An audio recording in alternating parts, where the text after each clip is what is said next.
Welcome to episode 242 of Sports Geek. On this week's episode, I chat global trends in digital and social with Simon Kemp. Welcome to Sports Geek, the podcast built for sports digital and sports business professionals. And now, here's your host who is at your local esports bar converting fans to join Gravitas, Sean Callanan. Thanks, DJ Joel. Yes, my name is Sean Callanan, and you can find me in local esports bars, whether it's GG Easy's in Melbourne or Guildhall in LA. I'm always looking to convert esports fans to follow my team, Gravitas. You can do that on the Twitter at Gravitas. They play League of Legends. You know that by now. And hopefully, as I'm recording this, they are still in with a massive fight for Melbourne Esports Open, which will be held at the end of August. If you want to come along, let me know. I'd love to see you there at our booth. As always, you can contact me numerous ways at Sean Callanan on the Twitter, at Sports Geek on Twitter as well. The website, as you all know by now, sportsgeekhq.com, and you can contact me. Sean at sportsgeekhq.com. And don't forget, you've got the podcast as a resource to you. Over 240 episodes with guests around the world. And also, not forgetting, Sports Geek News. Have you not subscribed? We've just recently passed 300 episodes. You get a insight into the articles and links and videos that I read, listen to, and watch. Just go to sportsgeekhq.com/SGN. To find out more and sign up. And you get free bonuses, free stuff. I'm giving away free stuff, people. Before I get into my chat with Simon Kemp from Kempios and talk about the multitude of reports and data that they provide at datareportal.com, I just want to quickly chat about some of the things that we can do for you and how I can help you tackle your goals and reach your KPIs and drive more revenue from your digital. More than happy to do it. If you are looking to get a spark, come up with some fresh ideas, look at different ways to engage with your sponsors, unlock that revenue that's sitting in your digital assets, please reach out. Sean at sportsgeekhq.com. We can roll out things like the digital to dollars process and work with your team to really unlock your digital fan base. Or it can simply be a review of your content strategy, your channel strategy. Working with what we've been doing lately is a lot of role play workshops with commercial teams to help them understand how to interact with sponsors and understand where the real value for digital is. It's been a really valuable exercise to help them understand how to sell digital, but also to listen for the signals where digital opportunity might be. So if you are interested in any of those, or even a Pick My Brain session, which is a 2-hour session, use me as a sounding board, dive in on an idea, a campaign, or a channel, and we can just really dig in and get some really good insights and provide you with some ideas and inspiration to go forward. So there's a bunch of options there. If you're not sure, you can always go to sportsgeekhq.com or simply send me an email, Sean at sportsgeekhq.com. Really happy to get and chat with Simon Kemp from Kempios.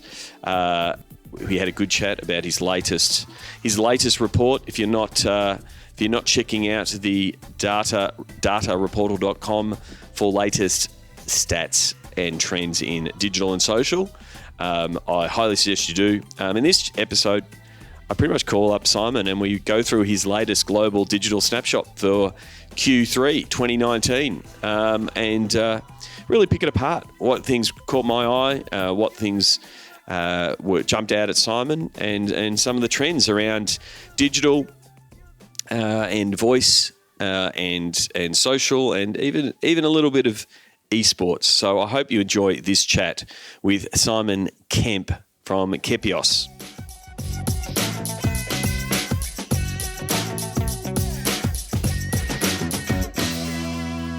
Very happy to talk all things stats and geekery around the world of digital and social media.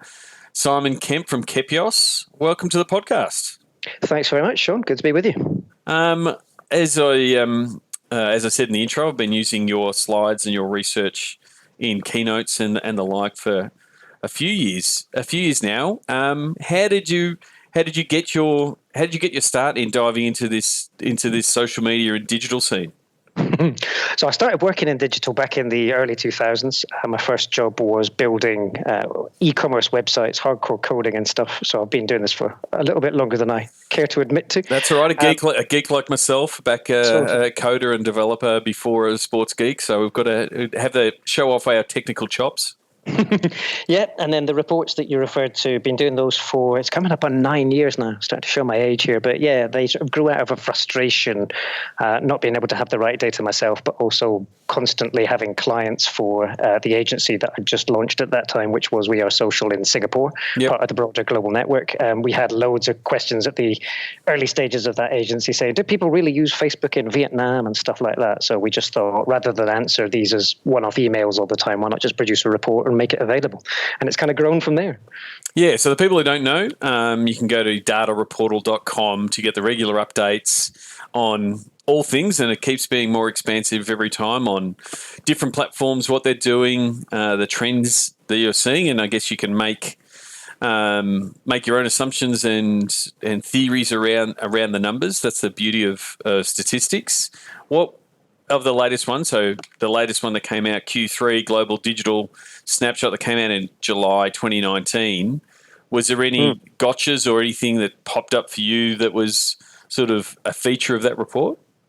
Yeah, so I suppose the satisfying milestone was that we passed 3.5 billion people using social media. Always nice to get a big juicy number. So that was a good one. I mean, if you think about it, it's taken less than 20 years to reach that number, which is really quite staggering.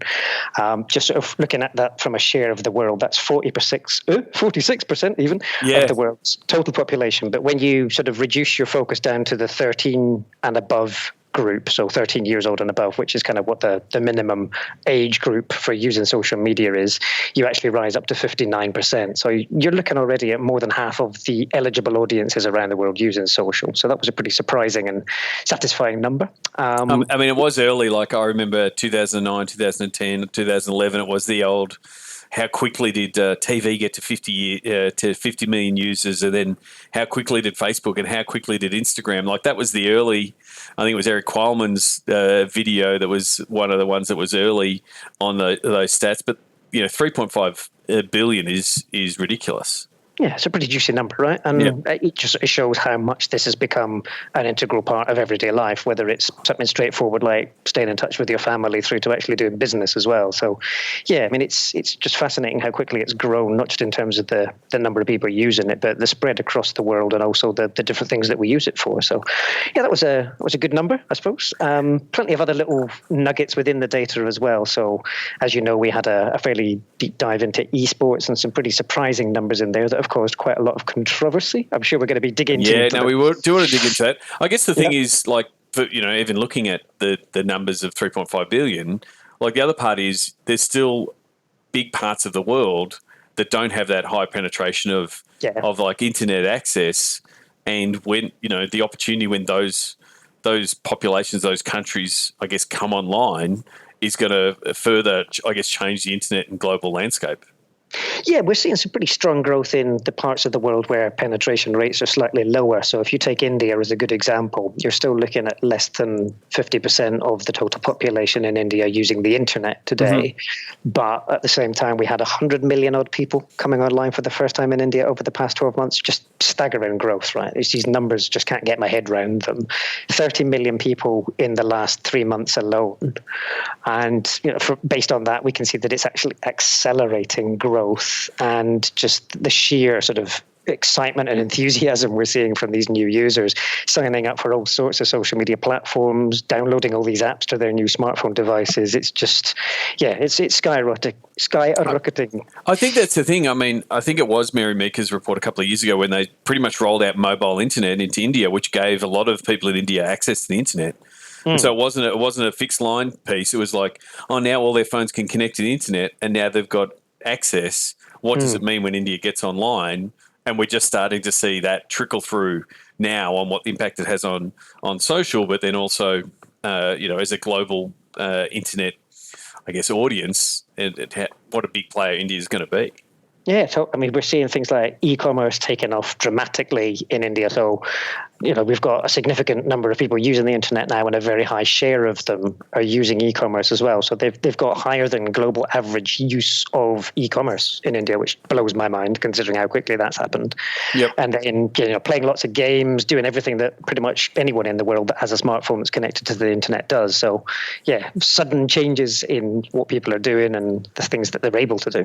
One thing that did surprise me, because I guess it's like 7 years running, everyone just says the traffic, it's all going to mobile, was a little bit like, is it a course correction or what? Like that it dropped a little bit from a mobile phone to say 50%, but it actually decreased in the last year, whereas laptops and computers sort of jumped up a little bit. Was that a course correction? Was that what was your sort of take on that?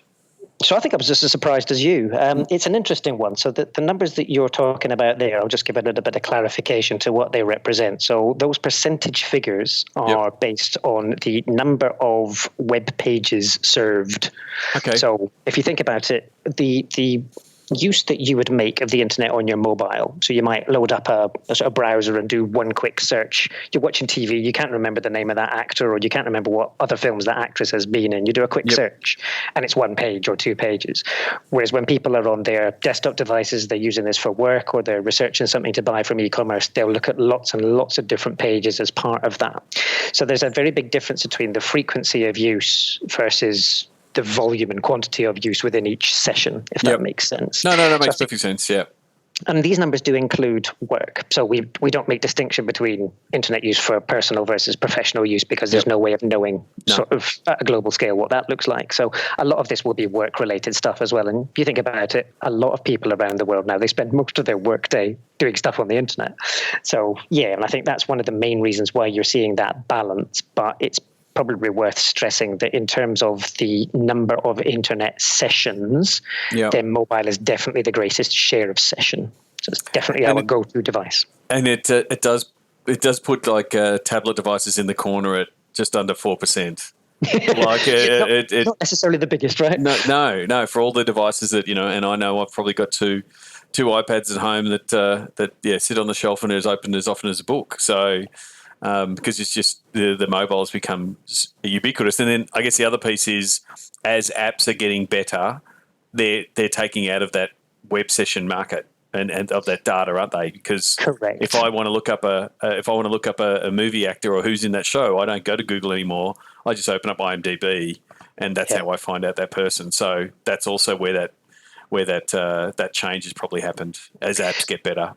Totally. So we got some data from App Annie, who's one of the providers of the data in the reports that we publish. This wasn't from this report, it's a few reports back, but from memory, I'm going to get this wrong, but I believe that based on the number of times people open their web browser on their mobile versus opening any other kind of app, I think that apps account for 7 to 9 times as many activities as the web browser. So yeah, absolutely. It's vast majority of the activities on our mobiles are now in dedicated apps. So the other thing, as someone who's sort of talking to and working in the sports and now esports space around helping brands reach customers and brand discovery, like there's you've got a slide there around top sources for brand discovery and how people find brands, and obviously I thought, search engines, 36% makes sense. I mean, you're searching for something and the brand will pop up. Adverts on TV is still second. It is at 35% when. Everyone should be saying word of mouth, which is coming in at third, and social media and people telling you about it on Instagram is, that's the trend. Isn't that what everyone's doing? But TV is still sitting up there at 35%.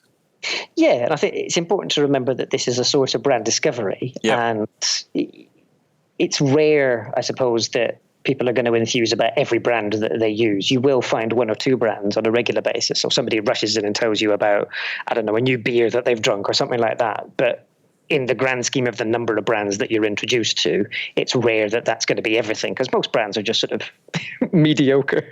There's a bit of case of that, yes. Yeah, and whereas, adverts on TV, much as they drive me insane, they are still an important source of discovery for new brands, new products, new services. But that also, the other answers that are there also point to the challenge marketers face, because people are finding them via adverts on social media, adverts on the web, product placement in TV, film, comments on social media, customer reviews, and so it's like, where do I put my spend? How do I and to get my brand out there? It's become really difficult. When it used to be cool, put on the ad and put it on the TV and we'll be fine. But now there's all of these different options. It does make, I guess, the media planning aspect of being a marketer really difficult. Yeah, definitely. And I think the sort of this proliferation of choices is making any marketer's job increasingly difficult. But I think at the same time, we now have the luxury of variety, I suppose. It does make life more difficult. But if you think about the cost of putting something out as a social media advert versus doing it on TV, completely different cost sort of bases and levels of skill required and stuff like that. So I think, much as there's a challenge involved there's definitely lots of opportunities. But I think the bit that I really took away from that slide, so this top sources of brand discovery, is the fact that the importance of a varied mix is just as important as it ever was. Like, we can't take this single-minded view that you just need to be on social media and you'll have done your job, because sure enough, it's a great channel, but it's not going to reach everybody, and it's definitely not the only way to reach people. So that sort of, the way that we keep on hearing advice for our diet of have a varied and balanced diet, I think exactly the same is true of our media mix as well. You can't just rely on one thing and hope that it does all jobs. Yeah, I mean, we'll talk a little bit about, social media and organic social media later, but look, 4 of the things there are advertising, TV, social media, mobile and web. And so it's like, you've got to do the advertising piece and then, amplify and also do the content social piece as well. And so it's not an and or, it's a both, and how you get that mix right. Totally. And I think, that's going to vary, obviously, from brand to brand and even campaign to campaign for the same brand as to who do you want to reach, what do you want to share with them that's going to change their attitudes and their behaviors. And I think there's far too much of this nonsense in the marketing world of TV's dead or digital's the old thing. It's just like, it's nonsense, right? It's a good, it's a BuzzFeed headline. We've been trained to do that now, right? And so it's a clickbait. You've got to do that type of sensational headline. You wait till I come out with the episode title for this podcast. You won't believe what Simon says at minute 16. Crazy. No more clickbait. Yeah. So one of the things, talking about the variety of, brand discovery and channels, and we're talking about search earlier. You've got some info there on the use of voice and voice search and voice commands, and I guess the rise of smart speakers, and we're seeing things like Black Friday, and everyone's got a speaker in their home, but do they know how to use it, and can they find stuff using it? So I'm going to call you out on that one. Sorry, this isn't meant as a challenge to you. I think this is exactly going back to what you were saying about clickbait. Completely. The idea that this is being driven by smart speakers is an incredibly sort of North American mindset. This is absolutely not what's driving this. Sure enough, smart speakers are fantastic. They're a great opportunity, and they're increasingly valuable. But if you look at the data in this quarter's report, so for those of you who are following along at home, slide 21. We're on slide 21, yes. Right. So you'll see that by country in there, I think what would be the most surprising finding for anybody reading this is that the countries with the highest levels of voice usage are India, China, and Indonesia. So not necessarily the sort of countries that are going to have the greatest proliferation of these smart speakers, especially countries like India. Correct. More than half of all internet users in India, so we're looking at a good couple of 100 million people here in India every month using voice. Now, there's a few different reasons for this. One of them is sort of just a language-based thing. If you think about certain languages that are being spoken widely within India, some of those don't have sort of complete keypads on a smartphone. So in the way that you and I would have your QWERTY keyboard on your telephone, a lot of the alphabets for these different languages around the world don't actually have a complete keyboard on them. Makes it very difficult for people to use them. Then you've got things like literacy. Not everybody can read and write, whereas most of us can sort of speak to each other. And if we can speak to each other, we can use voice commands. So this is one of the main reasons why we're seeing these really high levels of usage, especially in the developing world, is that it addresses all sorts of barriers that previously stopped people being able to use their technology, if you like. And so is that from a point of view of using like Google, hey Google, I hope my phone doesn't go off, or Siri? Is that the main or platforms around that? Yeah, so I think that the main driver, especially in countries like India, one of the biggest places that people are using voice is on YouTube. Okay. So they're going in and they're asking YouTube to recommend a song to listen to or whatever else. And if you think about it, voice is well suited to a video world because especially for those lower levels of literacy, if you can't read results, then video is the best place to start because you can tap on it and most people can at least listen to the audio and get the value from it. But also there's a really interesting sort of obvious reason why a lot of the countries that are towards the higher end of that penetration are there. If you think about a country like India, right, a lot of people, as we discussed earlier in our conversation today, a lot of those people have just come online for the very first time in the last year. They've never used a computer before. Yeah, they don't have the bad habits of 20 years of using a keyboard. Exactly. So they've never used a keyboard. So they just look at it and they go, would I learn to type or will I just speak into this device? And I think it's that bit that is the sort of the most important driver. If you look at use of voice by age groups, more than half of all internet users everywhere in the world under the age of 35 already use voice every month. Yep. That just messes with my mind. You and I that have been using computers for years, we type and that's the habit. But these young folks don't have that, right? And it's also back to, and I completely agree and understand your smart speaker argument. It's been well marketed by the smart speaker segment, right? Alexa and Google Home and maybe even the Apple Pod, whatever it's called. So that's what they're marketing in this home automation piece. But yeah, again, looking at your numbers, Australia at 28% and USA at 36%, they're still not figuring out how to use it because they're looking at it as a computer inside a speaker and knowing what a computer does.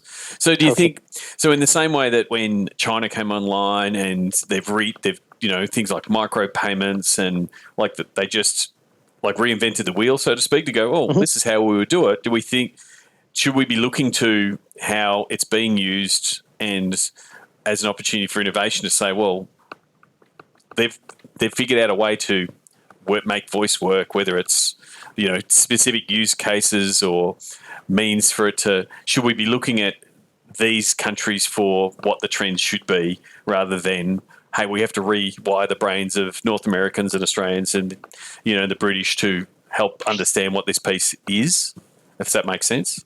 Yeah, I think this is the bit that I'm looking at with the most interest at the moment. So exactly what you've just been saying. I think that the habits that people in these markets where we've got strong voice usage are developing, I think that's going to reshape the way that everybody uses the internet around the world.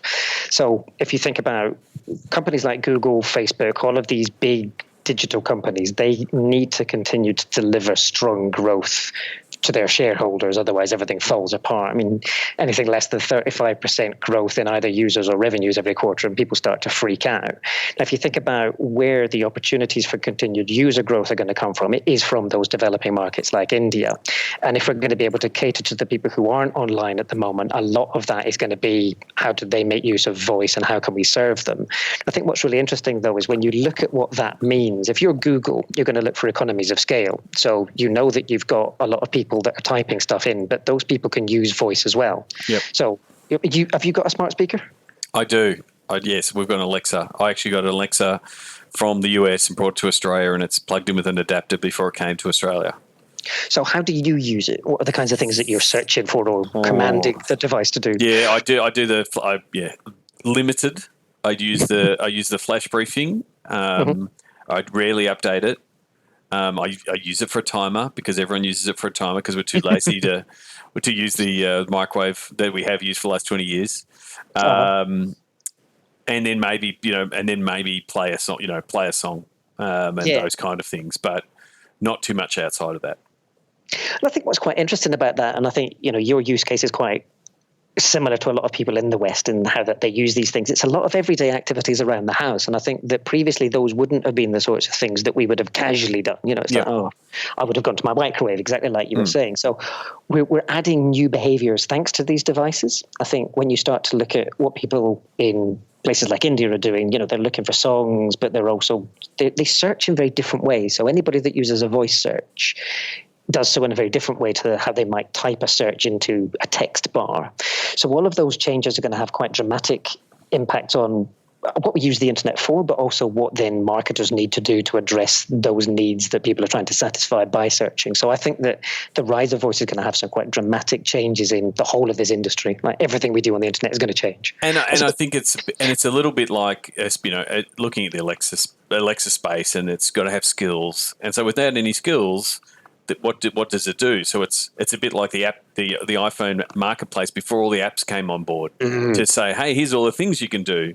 So it's the same if you look at the VR market. Oh, VR looks cool, but there's not enough cool VR applications out there for me to put on my goggles all the time. Yeah. And so I think as either more app skills relevant use cases get rolled out, then people will use it more often. That's great. But then also as that becomes just part of the integrated experience, and rather than opening up IMDb, you can just say, hey, we're watching The Wire. Who's the guy that does this? And it responds. Yeah, and totally. That's both skill, device, and the mashup of AI to be able to answer that. But that's a very Western answer. Like, that's what I want it to do. Because every time I ask it, it can't do it. So I'm like, you're not ready for me yet. But yeah, if I was just asking when's the next train, and it answered and it did it, and you keep having those experience, then you'll keep using it. Yeah, and I think what you referenced AI, machine learning in there, and I think that's the important bit, is that there's an awful lot of hype around those things out there. Not a lot of people know exactly how they're going to get used, but it's exactly in these kinds of contexts. So the ability to learn about how people ask one question, but then they ask a subsequent follow-on question based on that, it's that kind of stuff that machine learning will, as we sort of have a greater variety of people using this and we use it more frequently, the machine learning is going to accelerate. It's like a kid, right? Yep. In the early days, it can make gurgling noises, but as soon as it starts to learn to be able to speak, then you see this massive acceleration in its ability to communicate. And I think we're going to see exactly the same thing with the sort of the voice assistants that we have on, whether it's smart speakers or our phones. You're going to see this level of capability just explode. Yeah. I did want to, like I said earlier, the esports section yes. of your presentation or of your current report, did catch my eye. Now in esports with my own team, it is an industry, even though it is very digital, doesn't have a lot of data around it. So anytime we do see any data and something that validates that people are watching and those kind of things. So you've got some info there on slide 27 around people watching esports tournaments, and so actually watching esports around a percentage of users. So globally 22%. Again, China, as expected, or at least from my point of view, knowing that how popular it is in China at 40%. But that's people saying they're watching. But then also, I think I did like the fact that you've sort of broken it down into the different age groups and who are watching, which again sort of validates the numbers I have been saying myself of 16 to 24 is our key market, but it is older than most people think. More people are watching in that 25 to 34, because when I say esports gamer sort of fan, people think of a teenager that's playing Fortnite, and it's wider than that. But then I think also, I guess the conversation from a sports marketer point of view and the sports industry overall, I wouldn't say it's concerning, but it sort of shows. You also put some numbers there around those same demographics and whether they're watching conventional sports. And this is the constant conversation I'm having with people inside sport. Is esports a threat or is it an opportunity? I'm obviously in the latter. I think it's an opportunity to engage this market and position yourself to talk to them via a different sport, in this case esport. But yeah, it's interesting to see that, see that data comparing people who watch esports and people who watch conventional sports. Yeah, just a clarification on that. And I was deliberately selecting data to tell a certain kind of story here. So the data that we've got on conventional sports, this is people who say that they're interested in watching. The numbers of people who actually watch it, interestingly, quite high. So they're higher than the numbers in here. But I thought it was more interesting to look at people who say they're interested in it, because a lot of time, from what I can see, you get people who are sort of almost passive spectators of sport. They go there because they're with their friends in the pub and they want to be with their friends. It's not that they're desperately interested in the sport, for example. So yeah, these numbers I've discovered, having published this, these numbers appear to be quite contentious. Yes. So I'm going to ask you, because you obviously spend a lot of time in this area. You're much more of an expert when it comes to esports than me. How did you react when you saw those percentages by country, for example? Oh, they're watching esports tournaments by country. Mm-hmm. Did you think they were high, low? What was your sort of immediate reaction? So I agree with China. I'm now scanning, looking for like Korea. I'm looking like Korea should be way up there. It's just below the worldwide average, which I thought was quite interesting. Yeah. So South Korea at 19, I would have pegged that to be higher. Like the main, when we see the big numbers, and so I'm doing a Money in Esports conference on Friday. Like the big number is 380 million, right? 380 million people watched the League of Legends grand final last year. 330 of them are in China, right? Yeah. So that's where China's expecting it to be higher, but still 40% of China is a lot of people. It's crazy. So and then so South Korea, but again, your percentage. If you said USA at 6%, I'm assuming they were the noisy lot. From a contention point of view. Yes, absolutely. Spot on. Because, the people who are the hardcore, that's the thing, the people who are the hardcore fans are the noisiest. Doesn't mean there's lots of them, they're just noisy. And interestingly, the people that were the noisiest were the Americans who refused to believe that these numbers were accurate the other way around. So everybody was saying that these numbers are way too high and massively inflated, which it cracks me up. So to put these numbers in perspective, and admittedly this is a dangerous extrapolation because the data that we've got on that chart represents more advanced economies. But we've got countries like India in there as well, which is admittedly more developing. If you sort of extend these percentages out across the entire worldwide internet user base, we're looking at close to 1 billion people watching esports. Now, that is massively higher than most people believe. And yet, like you said, if you look at China alone, you're looking well into the hundreds of millions of people in one country alone watching esports. But when you look at that, so chart 27 for those following along at home, when you look at the right-hand side of that chart with the lower sort of levels of penetration, a lot of those Western markets, like the US, with only 6% of internet users watching it, people just don't see it. In their day-to-day life, even when they're doing their research, you look at reputable companies like Pew Internet Research in the US, they will similarly come to low levels of sort of engagement, if you like, with esports in a US setting because it's just not really taken off there yet. And it blows my mind that people think that is representative then of the rest of the world. So so the way that one look at this graph and look at the opportunity is the stats in other places have shown as more content gets shown, more fans are getting interested and more fans are becoming avid. And so it's the same as what you were talking about with the sport of I'm interested or I'm an avid fan, and that's growing year on year.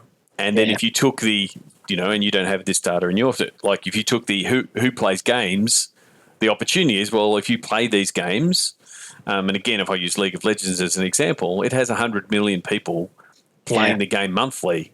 And so, how does that number then extrapolate to becoming a viewer? And I think that's its biggest opportunity because if you're looking at the numbers, it's we can look. There's a whole section on the social media numbers. It's up there, with some of the social media platforms in what they're doing on a month-to-month basis, but no one sort of thinks of them like that as an audience. Yeah. Let's just dig into a couple of bits on that because I think it's really interesting, especially for your sort of listeners who are really into their esports stuff. So let's just take the South Korean number for a moment. One of the reasons why that's slightly lower is because it's a share of internet users as a total. There's just quite a lot of old people using the internet in South Korea, which is why, when we look at the age groups, we see that it's very skewed young when we look at an esports fan. So that's one of the reasons why it's lower than you might expect. But in terms of absolute users, obviously, there's a huge number of them in South Korea. It's a pretty decent sized market. So don't be distracted by the percentages of total users. I think if you're looking at the esports market in detail, go in and look at what the absolute audience sizes are in each market. I think, you talked about the number of people playing playing games. Like you said, we haven't published those numbers in this report simply because we just run out of space and time to do. But that data from App Annie looking at games just being played on mobile devices, for example, in terms of the number of downloads from the game categories across the Google Play and the iOS stores, 4 times as many games are downloaded as any other category. So even compared to social media, which is one of the biggest categories, people are downloading 4 times as many games as anything else. It's just incredible. So games are by far the most popular kind of app. That's partly because there's lots of them, but because they make money. But exactly what you were saying, you've got lots of people that are playing these games, and as those games become more sort of global, as they sort of become more sophisticated and more exciting, you're going to see people that don't just want to play them, they want to watch the world's very best playing those games as well. So if you speak to older folks, especially older marketers, they're like, why would I watch somebody else playing a game? Yeah. But the level of sophistication and skill that's involved in a lot of these things, whether it's Fortnite or whatever else it may be, it's just, it is fascinating. It may not be the thing, but appreciating that skill is definitely there, right? Completely. I mean, and I said the same. I say the same thing as a sports marketer. I said, does it really make sense to watch grown men run around in shorts kicking around ball? Like when you explain it to the Martians, they're like, why are you doing this? And esports is a bit the same to people who don't understand it. And then the other part that you've got in there, which is, to separate gaming and esports, is that the amount of people who are watching live streams of people play games, which is just streaming. And those numbers are bumped again, so it is a way to get into the piece. But if I want to play Fortnite and I want to get better, then I want to watch the best players play it. And that's their form of either how to get better or it's just pure entertainment for them. Yeah. I know you want to talk about other stuff, but I'm going to give you one last juicy stat for the esports bit. Cool. We didn't actually include this in the report itself. But bonus. Based on the numbers that I'm seeing, the global audience for esports grew by 50% over the last year. Just blows my mind how quickly that's growing. So, if you didn't think that this was an opportunity yet, just wait till next year, because that is just incredible growth. All right. I'm using that one on Friday. Go for it. So, I mean, so it's, again, good to have that, I guess, the discussion and seeing where people are going. And I guess one of the other things, sort of skipping over a few things, and especially when I'm talking about a gaming audience and that young 18 to 24 audience, is something that you've got in the slides, and I'm jumping into slide 40, is the rise of ad blockers. And that more and more people are coming more and more sophisticated. And if you looked at that at a younger demo, they are super sophisticated in it. They don't see any ads. Like they can see ads, which makes them, back to our conversation before of I'm trying to market to someone. It's so hard now with ad blockers. So do you think that's something that then lends, to more native content, sponsored content?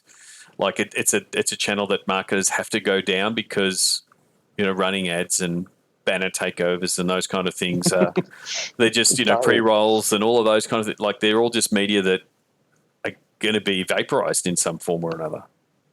Yeah, I think it's increasingly clear that people are getting frustrated by the sheer amount of advertising they see. That's not the only reason why ad blockers are becoming more popular. So part of this is just down to the sheer amount of time it takes to load the data on a slow mobile connection. So if you look at places like Indonesia, where you've got 2/3 of internet users using an ad blocker, a lot of that is just because they're so frustrated at having to wait for the content to load. It's not that they desperately hate advertising. They just hate all of the stuff that comes with it. So important caveat there.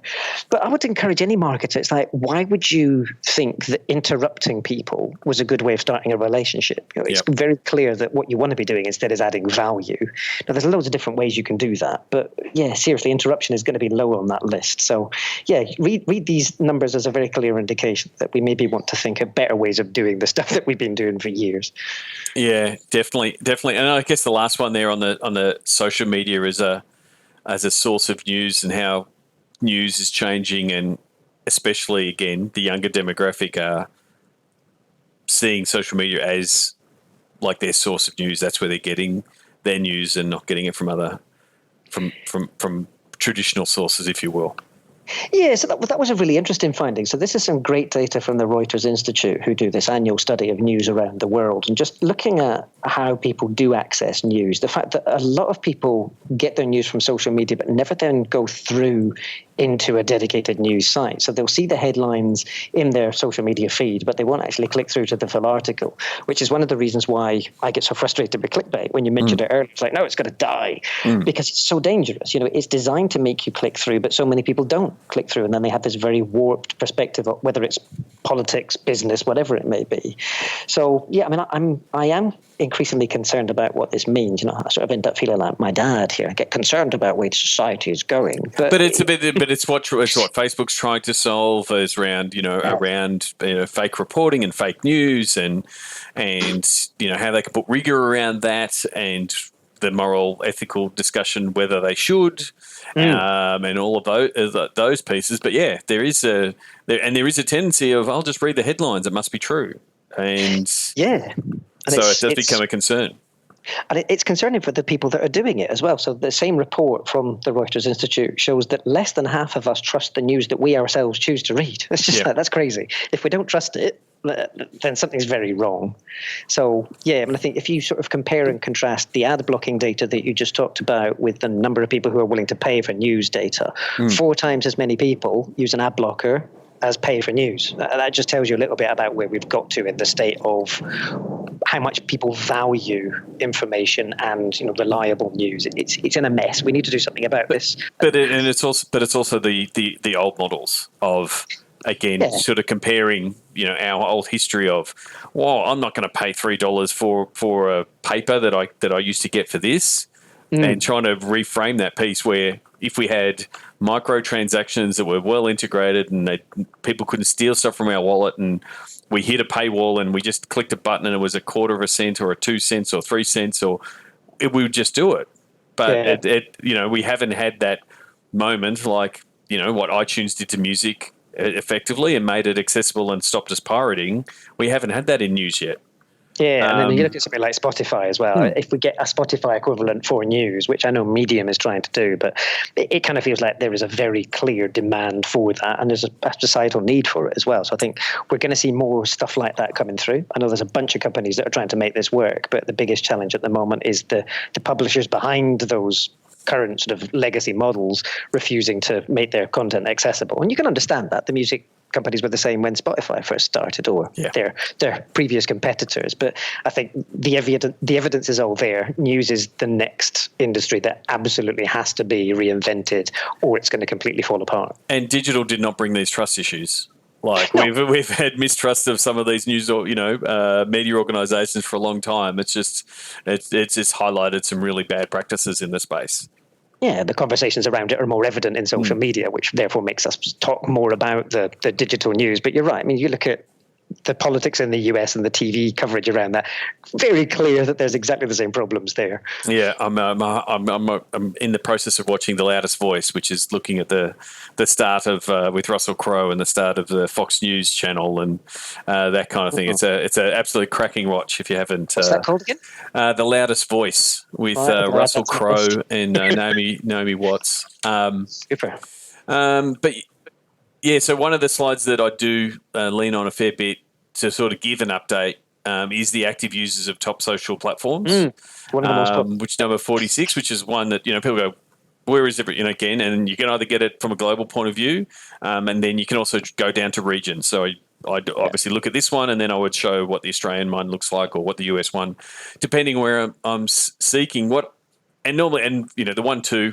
And the splitting up of networks and message app hasn't changed too much over the past couple of years. It's just they've just been extending that piece, right? And so Facebook's at 2.3 billion, and YouTube, which again people can debate. It's a social platform, guys. It's you follow and you like and you consume it. We'll put it in the same, but because otherwise it's just a weird video platform over in the corner.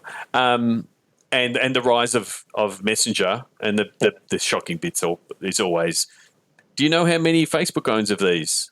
It's crazy, isn't it? And we've had the announcement this week that they're putting the little branding of, Instagram brought to you by Facebook, which is again around the privacy and trust and those kind of things. But the bit that I was interested in, I always look at the bottom of the lists, like who are the newcomers, who are the ones that people don't know that much about. Which of those, I guess, have been if you're putting a Rising Star nomination on, which of those are the ones that you're sort of looking at and going, what, they're just starting out, or they might be around for a while, but they've still got some growth in them.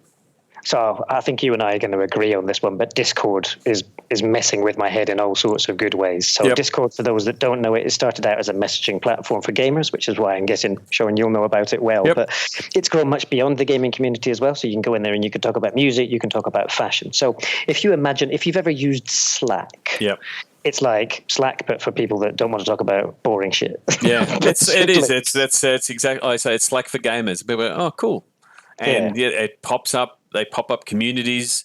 It's effectively like what for people who want old internet news, old internet references. It's like network news was way back in the day, like 20, 25 years ago, where you'd go on to fiction.tv and you'd be talking to people.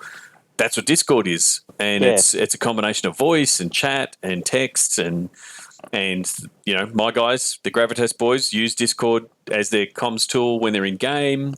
It's how we do gym accountability. It's how we tell them what jersey to wear this week. It has added another platform, but and then all these communities pop up. So one of the biggest developments in Discord this week, or just 2 weeks ago, was they brought in folders, so you could collate all the communities you're in.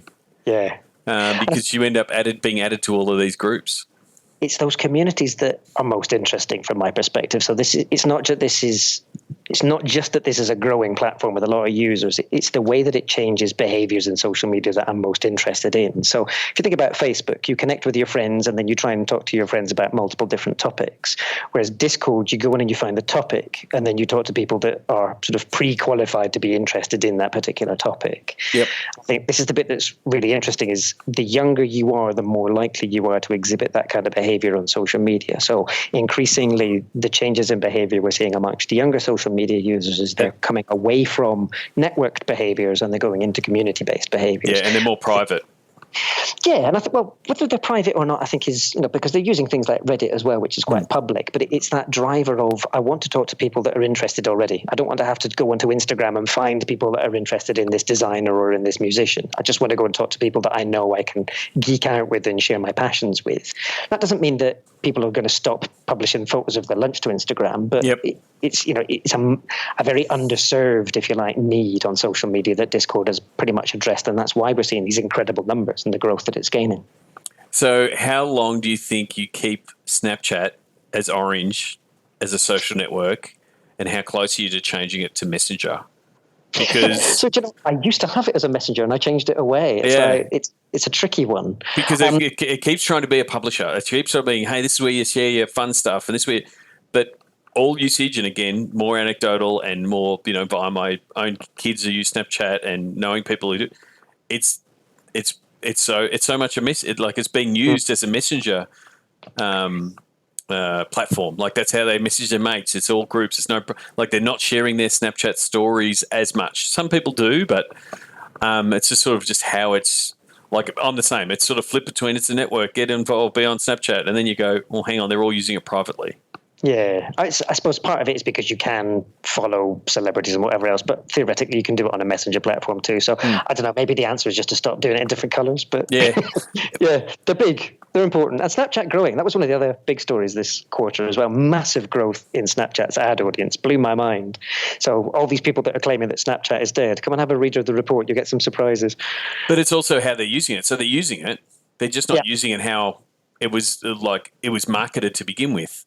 Because it was marketed as, hey, you've been on Instagram, this is where you do cool stuff. It's only there for 24 hours. Share your story. And then obviously we know the story of Snapchat, Instagram just stealing all of that stuff and bringing it in their program, putting it into the app. But yeah, it hasn't stopped them using it. It's just stopped marketers using it because they don't know how to reach people on it. Yeah, they're not understanding your audience bit is one of the biggest challenges, I think, for marketers on Snapchat. Is it's very clear that it's got a sizable audience. When you look at a 13 to 17-year-old audience, Snapchat around the world has a bigger audience compared to Instagram. And I think a lot of people are surprised by that when they see the numbers. But the reality is, a lot of marketers can get their heads around Instagram because they use it, but they don't get their heads around how the kids are using Snapchat, and therefore it's this massive barrier because there's a lack of familiarity. Yeah, you do have those numbers around the youth audiences, around that 13 to 17-year-old, and yeah, they're on Facebook because their mum and dad have let them be on Facebook. Yeah, and it's because it's global. Again, This is a Western misconception. Facebook is dead. No, it's not. If you come to Southeast Asia, for example, it's still huge. Now, that doesn't mean it's the most sexy, but people use it. It's not just an accident. These numbers are not faked by Facebook to sort of con the world into thinking they're popular. This is pretty reliable data that we're getting from Facebook here, and the numbers tell the story. Facebook is, for that 13 to 17-year-old audience, it has as many people using it as Snapchat and Instagram combined. It just messes with my head. Yeah. And it is crazy, and that's we could geek out for ages. There is a whole bunch of data that you can dive in on across all the platforms: Facebook, Instagram, Twitter, and looking at what their audiences look like and what they look from a profile point of view. So, if you haven't, go to datareportal.com to check those out. One that I did want to, touch on because it's new to the report. Even though it's been around for a while, Pinterest. Yeah. Tell us a little bit more. Is it just for wedding planning your wedding? I mean, again, to go to the stereotype, but 144 million people is not a small number. No, so 265 million people total MAU, and you can reach 144.5 million of those with advertising. So that's the important caveat here, difference. Vast majority of the people you can reach are women. So 70% of the user base of Pinterest is female. Just incredible. Once you get to the 35 and above age group, the data that I'm seeing suggests that there are as many women aged 35 and above using Pinterest as there are women using Instagram. So that's how big Pinterest is for those slightly sort of, I don't want to say older, 35 is not old, obviously, but not on this podcast, it's not. But I think that surprised me. It was an unexpected sort of scale, if you like. So yeah, it's not just about weddings and holidays, but definitely anything that involves visual planning. Pinterest is a big opportunity there. Yeah, so we tested it early around, trying to engage a demographic, which is female, and also the fact it's a bit of it needs content producers in there, because people can steal content from anywhere and put it on Pinterest, but content will always be king. And so if you can put in good content in there, you can have these interest groups that do want to create and curate and share content. And the early, and again, to be honest, haven't looked back at it for 5 years or so, but the reason that we, abandoned it from a sports point of view was the content got put on the platform and then it just got regurgitated around the platform. And it didn't actually drive, the premise was, oh, cool, we put the content there, the traffic will then come back. But it just sort of, so if you want a brand play and you want your brand in that space, that's great. But it's really hard to measure to say, oh, cool, we did all of this thing, we did all this effort and it didn't come back to returns. Yeah. Is it still really, Pinterest does it fit that demographic, and what are you trying to do? Here's some of the opportunity. Yeah, it's not the best for lead generation, but if you've got assets that are well branded that you just want to get out into the world and they're going to get reshared and that's fine, then it's a good opportunity. Ironically, we put a lot of these slides on SlideShare and we know that they get circulated. They don't drive a huge amount of traffic back to the site, but a lot of the time we just want to raise visibility, and this does a good job of it. So yeah, you choose your platforms and your outcomes carefully. Not everything is created the same, but I reckon Pinterest is a very interesting one for anything that is visual and is a standalone impact piece of branding. Yeah, definitely. Before we wrap things up, just who are some of the people behind? How did that you need to thank, and part of the puzzle of pulling these reports together? Let us know how they all get pulled together and who are important partners in that space. Sure. So first of all, the team at Kepios are the ones that pull all these numbers together. So thanks to all of them. Hootsuite and We Are Social are the lovely sponsors of the report. They're the ones that make the reports available for free. So every one of these reports available completely for free at datareportal.com and on the Hootsuite and We Are Social websites. So massive thanks to them. And then there's a variety of data partners. I'm not going to list all of them because we'd be here all day, but a special thanks to Global Web Index in particular, who provided a lot of that esports data that we talked about. And then we've got GSMA Intelligence, we've got LocalWise, we've got Statista. Yeah, I could go on all day. Thank you to all of them. You'll find all of the details of that in the report itself. They're all on there. Once you get past the 90s, you're in a good space. So just to wrap things up, I know you're part of Sports Geek podcast is to go with the Sports Geek Closing 5. Do you remember the first sports event you ever attended? Yeah, when you asked me to sort of think of that, I had to dig back in my memory. Do you know what? It was an American football match in Scotland. I think I was about 6 or 7 years old. I remember it vividly. It was a miserable day, but it was a fantastic game. And was it an NFL, like an NFL exhibition match, or was it a touring college team, or? We had a league in Scotland, would you believe? There was about everybody that played the game was in the league. It was that small, but I was a massive fan when I was a young kid. So I went to see I think they were the Edinburgh Eagles, they were called. Oh, terrific. So do you have an NFL team now? No, I have not watched it for years, but I loved it when I was a kid. Terrific. One of the things I ask is, do you have a favourite food memory at a sports event, or a go-to food when you go to a sports event? So it's incredibly cliched, but it was definitely jumbo hot dogs at the San Francisco Giants Stadium. I'm sure everybody says the same sorts of things. It's a terrific ballpark. Shout out to Bill Schlau, one of my former guests. I was lucky enough to record a podcast in the dugout. So nice. It was AT&T Park then. It's now Oracle Park, which I'm still getting my head around. But yeah, it's a terrific ballpark to check out. Dogs. Exactly. What's the first app you open in the morning? I could be incredibly sad. It is LinkedIn. Oh, really? Yeah. Well, that's but it's true. Actually, it gets like I do flick around, but yeah, LinkedIn's not. I mean, sometimes it is the first one that I open. It depends on the notifications, but I do. Yeah, I'm a massive fan. That's how I've connected with you and reached out to you about the podcast. It's exactly why it's where my communications take place now. It's where I build my business, so that's the reason why it's the first stop. No, that's completely understandable. Is there someone that you suggest the Sports Geek podcast listeners should follow, that you follow, and why they should? Yes, I'm going to go with an obvious one to start with. If you're not already following Scott Galloway, Prof.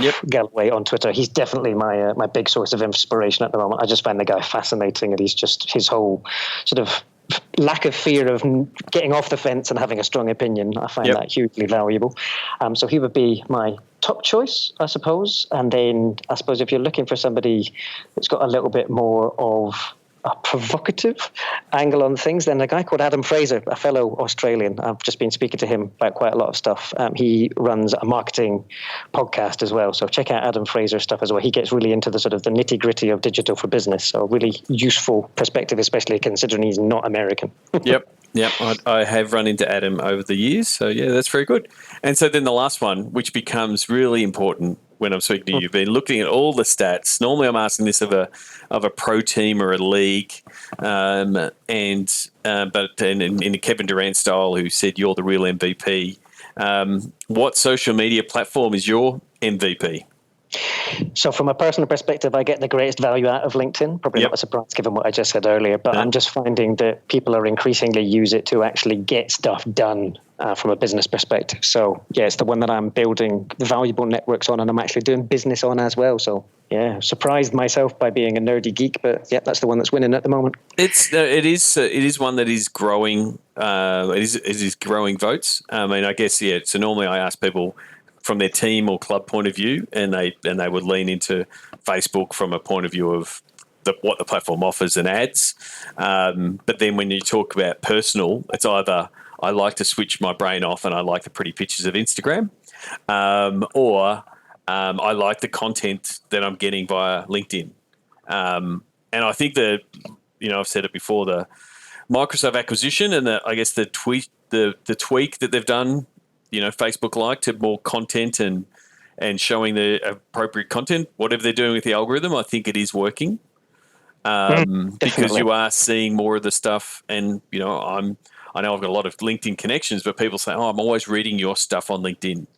And I'm like, for a long while, that wasn't where I got my stuff. Like I would get my stuff from Twitter or from RSS feeds or email newsletters. But more and more, I'm seeing more of the stuff that I'll actually read on LinkedIn. And so that's the algorithm at work. Absolutely. I think it's fascinating how quickly it's evolved. And I think that the increasing value that we're getting on that is amazing. So, I hate to admit it, but I grow fond of it. No, that's all right. And so people can find you, Simon Kemp, on LinkedIn. Other channels that people can reach you on? Twitter's the only other one that I'm massively active on. You'll find me as Eskim on there. Okay. Well, thank you very much for coming on the podcast. Enjoyed the chat. I will keep an eye on Data Reportal as you keep updating it every quarter and giving us further insights. Super. If anyone has listened to this and hasn't downloaded, please do so and reach out to Simon on the channels that we mentioned. But thanks for coming on the podcast. Well, thanks for having me, Sean. No worries. New workshops on audience, content, distribution, valuation, and pitch following Sports Geek's Digital to Dollars process. Go to digitaltodollars.com. Thanks again to Simon. As he said, please connect with him, Simon Kemp, on LinkedIn, or Eskimo N is probably the best way to say his Twitter handle. Send him a tweet and connect with him, but definitely download the report and have a look at what insights you can get from that. Just to wrap things up, as always, please, if you can, leave a Apple Podcast review. It's no longer iTunes. You're not allowed to send people to iTunes, but if you go to sportsgeekhq.com/Apple Podcasts, it will take you straight to the Apple Podcast page. I know how much it is a pain to leave a podcast. I've left podcast reviews for friends of mine and podcasts that I listen to.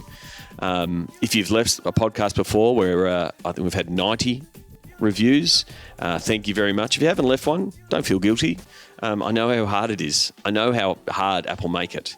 I'd love to see that number reach triple figures because we did reach a real big milestone recently, passing 400,000 downloads for Sports Geek. So you are one of them, and you are contributing to getting us to 500,000. So thank you very much for especially all of my guests like Simon and my guests over the years.